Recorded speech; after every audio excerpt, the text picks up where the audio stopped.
नमस्कार मित्रों, आपका टूवर्ड्स एजुकेशन में सतीश कुमार का नमस्कार। साथियों, जंतु विज्ञान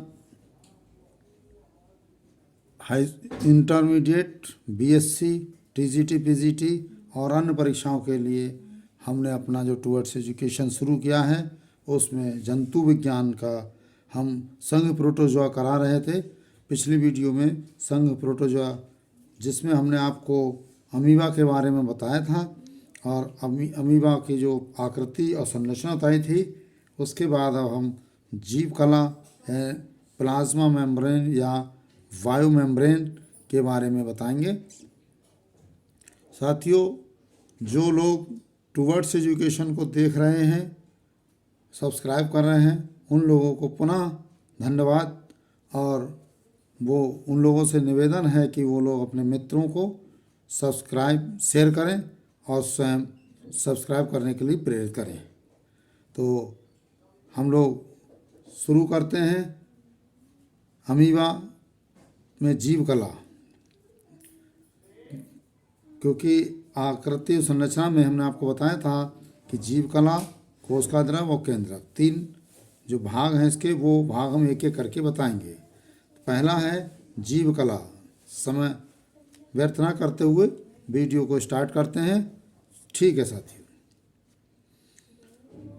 प्लाज्मा मेम्ब्रेन या बायो मेम्ब्रेन, हिंदी में जीव कला। अमीबा के शरीर को हम नग्न कह सकते हैं, क्योंकि सामान्य जंतु कोशिका की भांति इसके शरीर पर महीन जीव कला का ही आवरण होता है, जिसे प्लाज्मा लेमा भी कहते हैं। और इसके जो लक्षण हैं वो इस प्रकार लक्षण हैं। इसके लक्षणों को समझ लीजिएगा। ये है इसका चित्र। अमीबा सामान्य प्रकाश सूक्ष्मदर्शी द्वारा देखने पर है। क्या है ये एक तो इर्रेगुलर होता है, इसका कोई आकार फिक्स नहीं होता है।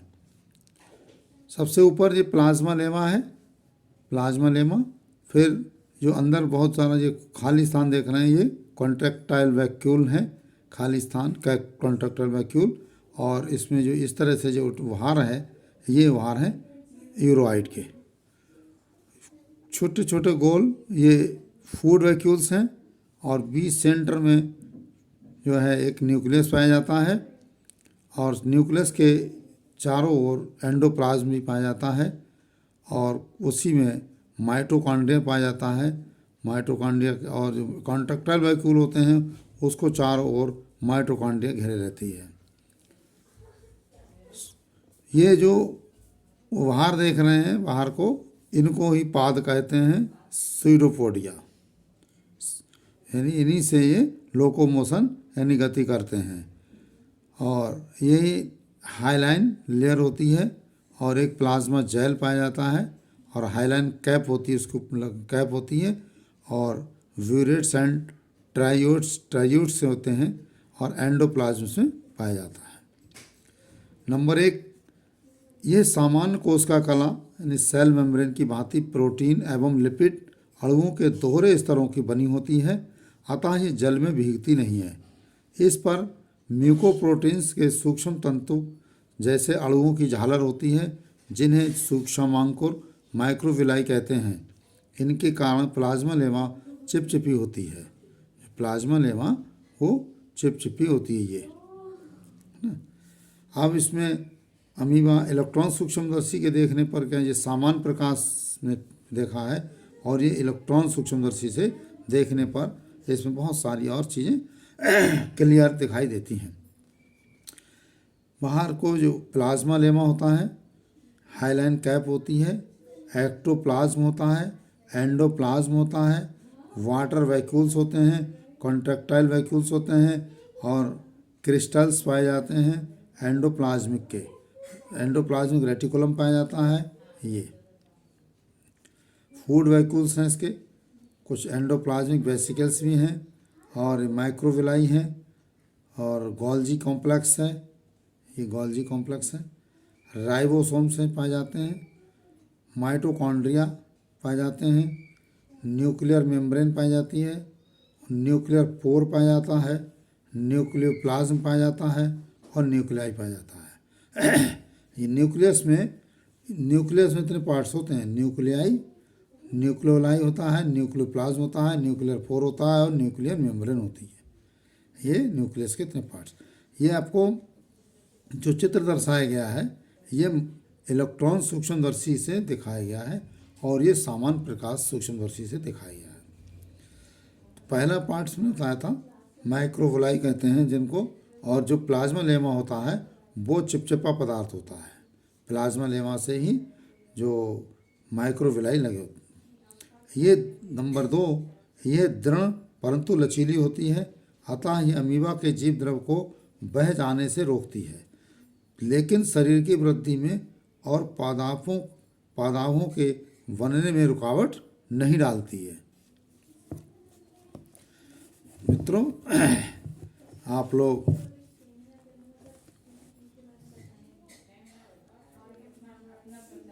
देखिए साथियों, इस समय टीजीटी पीजीटी की डेट अभी कंफर्म नहीं आई है कि क्या, तो हमारे पास समय बहुत है तैयारी करने के लिए। बहुत जो तैयारी रह गई थी, यानी सिलेबस नहीं हो पाया था, तो हमारा सिलेबस पूरा करने के लिए हमारे पास समय है। तो हम आपको उसी सिलेबस को करा रहे हैं, फिर आपको इसके बाद रिवीजन भी कराएंगे। पहले हम एक बार सिलेबस पूरा करा दें। और मित्रों, ये वास्तव में हमारा जो यूट्यूब ये चैनल है ये आपको फ्री में आपको प्रोवाइड करा रहा है, इसका कोई चार्ज नहीं है। तो अगला है पॉइंट कि वर्ण की पारगम सेलेक्टिबिलिटी परमीएबल होने के कारण ये शरीर और वातावरण के बीच निरंतर होने वाले रासायनिक लेन देन का नियंत्रण करती है। इसमें पुनरुद्भवन अर्थात पुनर्जनन की रीजनरेशन की बहुत क्षमता होती है, अतः चोट लग जाने पर यह तुरंत पूरी होकर जंतु को नष्ट हो जाने से बचाती है। नेक्स्ट, इसमें भीतर की ओर धंसकर बाहर से तरल की बूंदों को कोशिया पाइन अर्थात पिनोसाइटोसिस द्वारा या ठोस भोजन कणों को भक्षाणु क्रिया अर्थात फैगोसाइटोसिस द्वारा ग्रहण करने की क्षमता होती है। नेक्स्ट है, इसमें जो दूसरा है कि कोश का द्रव क्या होता है, साइटोप्लाज्म में कोश का द्रव में एक आधारभूत तरल अर्थात मैट्रिक्स होता है जो पूरे उसमें फैला होता है, और इसमें निलंबित अनेक स्पष्ट संगठित रचनाएं फॉर्म स्ट्रक्चर होती हैं। मैट्रिक्स समान कोशिकाओं की भांति हाइलोप्लाज्म या साइटोसोल होता है। इसमें जीवन उत्पन्न करने वाली उपापचयी अभिक्रियाएं प्रतिपल होती रहती हैं। यह 2 स्पष्ट भागों में बटा होता है, बाहर एंड एक्टोप्लाज्म और भीतरी पिंड एंडोप्लाज्म है ना। एक्टोप्लाज्म और एंडोप्लाज्म, ये भीतरी भाग और बाहरी भाग। एक्टोप्लाज्म व बाह्य परिद्रव एक्टोप्लाज्म या एक्टोसार्क, इसमें भी 2 स्तर होते हैं। भीतर की ओर तंतुमय एवं कणका में जीव द्रव का गाढ़ा चिपचिपा एवं जेली की भांति सुदृढ़ प्लाज्मा जेल स्तर प्लाज्मा जेल लेयर तथा इसके और जीव द्रव कला के बीच कणका रहित स्वच्छ रंगीन एवं पारदर्शक जलीय तरल का महीन एवं चमकीला कचाव हाइलाइन लेयर ना। संभवतः जीव कला कचाव स्तर पर स्वतंत्रता पूर्वक इधर उधर फिसलती है। पादापों के शिखर पर कचाव स्तर की मोटी टोपी सी हाइलाइन कैप होती है। एंडोप्लाज्म या अंतःप्रद्रव, ये जीव द्रव का कणका में अपेक्षाकृत कम तंतुमय एवं अधिक तरल पिंड केंद्रीय पिंड होता है। इसे प्लाज्मासोल भी कहते हैं। इसमें तरल के बहाव स्ट्रीमिंग की स्पष्ट गतियाँ होती रहती हैं, जिन्हें चक्र गति यानी साइक्लोसिस कहते हैं। मास्ट 1926 के मतानुसार एक वैज्ञानिक थे मास्ट, एंड उन्होंने एंडोप्लाज्म एवं बाहरी जेल स्तर प्लाज्मा जेल तथा बाहरी सॉल पिंड यानी प्लाज्मा सॉल में विभेदित होता है, इस मत की पुष्टि नहीं हुई थी।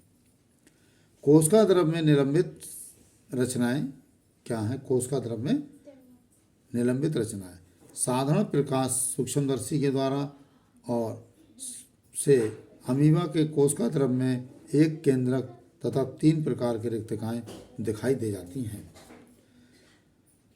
कुंचलशील रिक्तका होती है। कुंचलशील रिक्तका कॉन्ट्रैक्टाइल वैक्यूल, ये एक्टोप्लाज्म में प्रायः शरीर के अस्थायी पिछले भाग में स्वच्छ जलीय तरल के एक गोले बुलबुले के रूप में दिखाई देने वाली अमीबा की सबसे स्पष्ट अंतर्निहित रचना होती है। इसके चारों ओर जीवकला जैसी महीन व लचीली संघनन झिल्ली का आवरण होता है और इसके चारों ओर के कोशिका द्रव को माइटोकॉन्ड्रिया का जमाव रहता है। कोशिका द्रव में माइटोकॉन्ड्रिया का जमाव रहता है। ये रिक्तका परासरण नियंत्रण यानी ऑस्मो रेगुलेशन का काम करती है। इसमें कोशिका द्रव से जल की अनावश्यक मात्रा एकत्रित होती रहती है,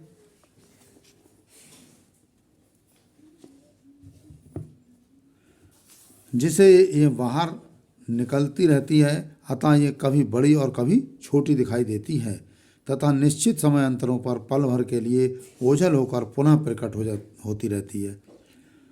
फूड वैक्यूल्स जो दिखाए थे आपको, यो इसमें ये फूड वैक्यूल्स दिखाया था इस तरह से, ये फूड वैक्यूल्स हैं। तो ये फूड वैक्यूल्स क्या होते हैं कि ये पोषण से संबंधित कई आकुंचनशील धानियाँ होती हैं जो पूरे एंडोप्लाज्म में चक्र गति के साथ इधर उधर घूमती दिखाई देती हैं। इनकी आकृतियाँ एवं माप भोजन कणों की संख्या एवं आकार के अनुसार विभिन्न होती हैं। ये स्थायी रचनाएं नहीं होती हैं। प्रत्येक खाद्य धानी भोजन अंतर्ग्रहण यानी फूड इंजेशन के फलस्वरूप बनती हैं और इसमें उपस्थित भोजन का पाचन हो जाने के बाद इजेशन यानी वहक्षेपण द्वारा क्रिया द्वारा बाहर की ओर फटकर समाप्त हो जाती हैं। यानी वो जल रिक्तकाएँ यानी वाटर वैक्यूल्स। वाटर वैक्यूल्स आपको कंट्रैक्टाइल वैक्यूल्स हैं, वाटर वैक्यूल्स हैं। तो वाटर वैक्यूल्स में क्या, ये एंडोप्लाज्म में कुछ छोटी छोटी जल से भरी रंगहीन बिना रंग एवं पारदर्शक आकुंचलशील जल धानियाँ होती हैं। इनका महत्व भी अज्ञात है। इलेक्ट्रॉन सूक्ष्मदर्शी से अमीबा के एंडोप्लाज्म में उन विभिन्न अंगकों ऑर्गेनेल्स की उपस्थिति का पता चला है जो एक सामान्य कोशिका में होता है। एक नंबर 1 अंतःद्रव्यीय जालिका अर्थात एंडोप्लाज्मिक जाल यानी एंडोप्लाज्मिक रेटिकुलम। ये परस्पर जुड़ी महीन नलिकाओं का जाल सा होता है। अधिकांश नलिकाओं की सतह पर राइबोसोम्स लगे होते हैं।